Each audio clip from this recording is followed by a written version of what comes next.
Hey guys, GhazzyTV here with another crafting video, and we're out in the harvest fields going through harvest crafting. In this video will show you how to block modifiers, how to basically guarantee outcomes when you're crafting, and I'm going to show you on a pretty big item, but the information in this video will help you craft smaller items as well and how you can navigate through the mods list in PoEDB. So this video will be teaching everything and what you need to know to guarantee outcomes of certain crafts, and I'll use two different specific crafts as examples for this. So let's dive into it, shall we? So the helmet we're going to show is basically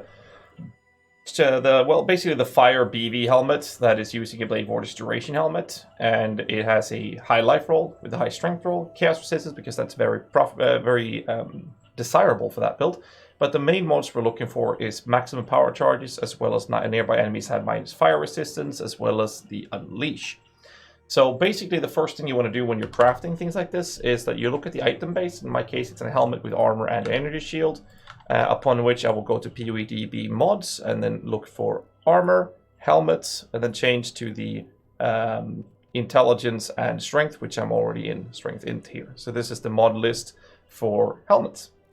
And first thing we're going to look for is unleash. So Control F unleash, and you'll see that's a redeemer modifier, and the other one is maximum power charges, and you can then confirm that that is a warlord modifier. On the left hand side you see that I need a minimum level 75 item level for the warlord, and unleash requires level 80. And since I know that we're also going to want negative fire resistance to nearby enemies, which is a warlord modifier, we'll see that I need at least an 85 helmets. So that's the highest modifier item level that it requires. So that means the base of helmet that I will use will have to be 85 or higher. And then I usually double check the other mods. In this case, I want life, that's lower than 85. Resistances, so it's 84, so that's okay. Intelligence, not so much of a desirable mod for this. And I do believe there's some 86 for the level of minion gem, so 86 would be bad. In my case, I do have an 86, but 85 would have been better because that means that mod wouldn't have been able to roll.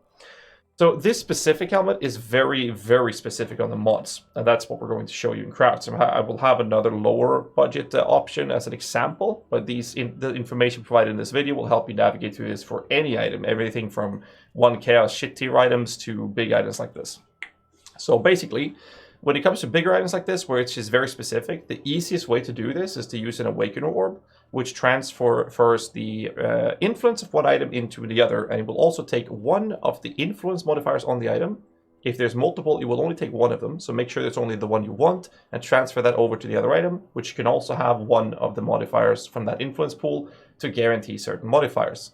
So in this case, what I started with was to roll the bone helmet. In this case, it can be any base for this type of build, with the enchant, and I rolled it whichever influence it had. I do believe this one had redeemer, so I alteration crafted till I hit the unleash, which is really not worth it when it comes to this, and I will show you why later. So I made an unleash helmet, and then I bought a warlord helmet at item level 75 with maximum power charges and no other warlord modifiers. Then I Awaken Orb them together, and it didn't hit mods that I liked. So therefore I started crafting this helmet, which I did with re-rolling critical modifiers till I hit maximum power charges, because this one has a very low weight. So I reforged crit till I hit this one with prefixes and suffixes open for me to craft on. In my case, I hit a life roll and a strength roll. Now the strength roll is making this a little bit tricky, but I will explain how the process worked. So basically the idea is that I want minus fire res and I want unleash. So the first thing is I had plus maximum power charges, I had a life roll, and I had an open prefix slot. So that means I had, if you hold down Alt, the life roll and power charges and an open prefix. So the easiest way for me to guarantee the unleash the caster mod on this is to check the redeemer mod. And as you can see here, it's a caster tag, cast a caster, with a low weight. So then I would check for other caster modifiers, which doesn't exist on the base. And on Warlord, there's no caster modifiers. On Redeemer, the only caster modifier is the Unleash. So this means that if I augment the item with a caster modifier, it would guarantee that I would get the extra seals. So that was a very easy craft. I put the augment caster, I get the Unleash.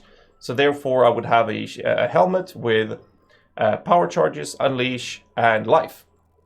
When it comes to the suffixes, there are two. The one modifier you really want is negative fire resistance to nearby enemies. So then we go to the Warlord modifier, and we can see that that is a very low weight. This is where this becomes a bit tricky, and how you can block modifiers to guarantee the outcome of this. I mentioned before how the strength roll is something I actually wanted to keep, which made it a little bit more expensive for me to craft, so I couldn't block it properly. However, if you have this item, as an example, with either suffixes that you can remove or no suffixes whatsoever, you can guarantee the fire rest very easily. So the way you do it is you make sure you clean off the suffixes. You can do that with prefixes can't be changed and then scour or harvest crafting, but you can't remove the strength in any other way than purging it off. So in this case, I kept the strength. However, if I didn't have the strength, we'll look at how fire mods look on this helmet. We know that it can roll fire resistance. We know that in Redeemer mod, there's a fire tag right here, which is chance to ignite. With this one, mod is terrible, but it's a pretty rare modifier. And then the third modifier would be the fire res. So if there would be not a single suffix on this item, you could benchcraft fire resistance. So that would rule out the fire res roll entirely, and then you could augment fire, which means that the only modifier would be left would be 250 weight of the one you want and 1000 weight of the ignition. If you want to be picky and calculate this, that would be a 250 divided by 1250, which would be a 20% chance. That would be a 20% chance to hit it on the first augment. So if this augment failed, you would already have a benchcraft fire res, and you will have the ignition crafted on it. So the only other fire mod left on the item, when you augment the fire again, would be the one you want. After this, if you want to get rid of the fire res, you can use a benchcraft that changes the fire res into lightning or cold, and then you can remove that or play with it however you want. In my case, I moved it away so that I could get chaos res instead. However, in my case, where I had a strength roll, so I only had 2 open suffixes, what I would do is I benchcraft fire resistance, and then I augmented fire. So the first and the last suffix, but the first craft I would do would have a 20% chance to hit the correct modifier.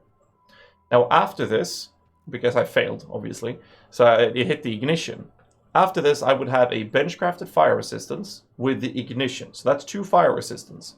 So in this case, I would have to be in a position where I would remove fire and add fire harvest craft, which would either hit the fire res or the ignition. So if it hit the ignition, meaning that the fire resistance would still be there, I would have a 20% chance to hit the correct mod every time it would hit the ignition. However, if it would hit the resistance, the odds would be significantly lower. So to calculate that, very simple. The fire resistance has an 8,000 weight. The one you want is a 250 weight. That means you take 250 divided by 8,250, and that multiplied by 100 means that if it would take the fire resistance, I would only have a 3% chance to actually hit the correct mod. So basically, when you do the remove fire, add fire, when you only have 2 suffixes open, it would either hit the ignition, which would give me a 20% chance to hit it, and if I hit the fire rest, then it would either hit it the correct mod with a 3% chance, but most likely, because that's only a 3% chance, would just re-roll the fire rest to another fire rest. So in my case, because I didn't have 3 suffixes open to guarantee the mod very cheaply, I had to re-roll it till I hit it. So 50% of the times I would have a 20% chance to hit, and 50% of the chance I would only have 3%, which translates to about 11% chance per remove fire, add fire to get it. So this is a very easy way to see how you can guarantee modifiers. I could have purged the strength off, and then I could have guaranteed the nearby enemies at minus fire rest. Another example of this is the very popular helmet crafts. Don't really have a low body version of that to show you, but we can show you on doing this. Minion damage and minion gems, as well as hypothermia, for example. I'm going to take whatever helmet we see here. Take the first one. In this case, we have minion gems, minion life, minion damage. So these are all the prefixes. Hypothermia is there, and the suffixes is a bench crafted cold rest. This is a perfect example, actually. So in the case of a minion helmet, for example, when you have all prefixes locked, which is either ES, life, or in this case minion life, and then you have your minion damage and your minion minion levels gems, that's your prefixes slots locked. So there's an easy way to guarantee hypothermia with this. If you have 2 suffixes open, what you want to do before you apply spells have crit, because that's going to be one of your one of your socketed gems support modifier in the helmet. What you want to do with this is, with 2 suffix slots open, is to benchcraft a cold resistance. Because if you go into PoE/DB mods and you check intelligence helmet, for example, doesn't really matter. You can actually do the strength int for the bone helmets, and you look at cold, and we all know that minion helmets is Shaper and Elder. It's either cold resistance suffix or it's the Shaper hypothermia, as Elder doesn't have any. So we'll roll between these two.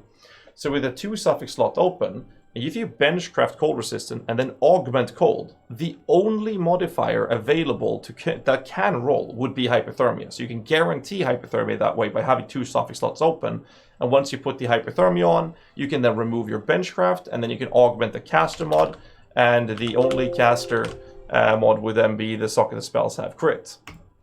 So that's the way you can guarantee modifiers without going through a lot of crafts or a lot of currency with remove and add modifiers.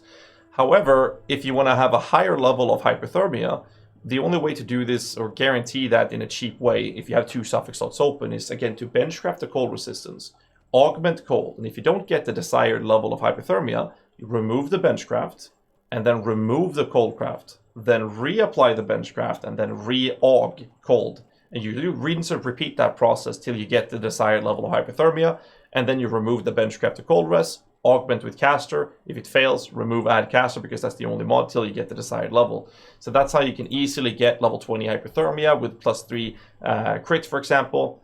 It's a bit trickier with the helmet that I'm using, because one of the modifiers on this mirror helmet is a more elemental damage essence craft, or a modifier, which means I only have 2 suffixes open, but this still allows me to do this process. So before I put the crit, I would just benchcraft cold resistance, I would augment cold to guarantee the cold modifier to be there. And that's basically the entire process of how you can guarantee modifiers, by simply blocking other modifiers and then using Harvest Craft to guarantee the mod you want. And if it doesn't hit what you want, then you remove your benchcraft with a scour orb from the bench tool, or for the benchcraft bench, and then you remove that modifier, and then you just do the process again. And that's how you guarantee modifiers. And this can be applied, this entire technique can be applied on anything. For example, if you want the fire resistance on this helmet, for example, you can see that there's a ignition here, for example. So if you hit the ignition, then you can just augment fire. It's a pretty bad example. But if you look at this helmet, for example, and you want let's see, Warlord. If I want the physical damage taken as fire, for example, the very easy way to hit this is a fire physical modifier, and then you can have, with prefixes open, you can basically just add whichever other fire modifier from, that's a hunter, sorry, from Warlord. All you have to do is make sure that you augment it. In this case, that's the only fire modifier on the prefixes. If we have any other modifier, we can actually show you this trick could work on. I think that's the best examples I have of how to do it in general. So basically, when it comes to these modifiers with nearby enemies, let's see, I'll show you nearby enemies on Hunter, for example, that's a chaos modifier. That's a very simple way. You must make sure that you have a chaos resistance roll on it, because that's available from here. And then you augment chaos, which would in this case guarantee the nearby with the chaos, because none of these have chaos modifiers, for example, which I've done on this helmet right there, for example. That's a great example where I had a chaos roll, and then I basically augmented chaos, and then I did the RNG of removing the chaos, so I could actually push in the intelligence modifier personally. So there's different ways of blocking the mod you don't want, and then basically augmenting the one you want. Another example is this helmet right here.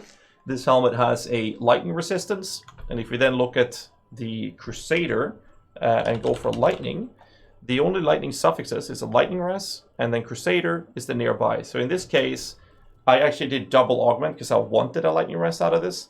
So I hit the lightning res, and the second augment lightning would guarantee the nearby enemies and minus lightning resistance. It's just a way of utilizing the techniques of understanding which tags modifiers has through PoE/DB mods, which will be linked in the description below, to guarantee the modifiers you actually want out of helmets or items in general. And it's a very easy way to do it. Another way to guarantee modifiers into the item is the triple res items, where, as I mentioned, you can actually just use a benchcraft to block things. You can also use a benchcraft. So for example, if I wanted the lightning res on this and I didn't have more than one augment lightning craft, but I had remove lightning, add lightning, I could actually just benchcraft lightning res, use the remove lightning, add lightning, which would hit either lightning res or the nearby enemies have lightning res reduction, and then I could just augment the second one afterwards. So you can use a benchcraft to remove and add that benchcraft into a normal modifier, so I can benchcraft something else. So those are some of the techniques you can use for the harvest craft. And yeah, that's about it. I just wanted to show you a few examples of how you can block modifiers to guarantee certain mods. Now this works for every item in the entire game with some limitations, because as long as there's only a handful of modifiers, you can always block most, if not all of them, to guarantee the outcome you actually want. Anyways, if you guys like these kind of videos, let me know in the comments below. Make sure you hit the like button, otherwise a cat will die in the world. We don't want that, so make sure you like the video. And till next time, boys, stay safe and keep rocking.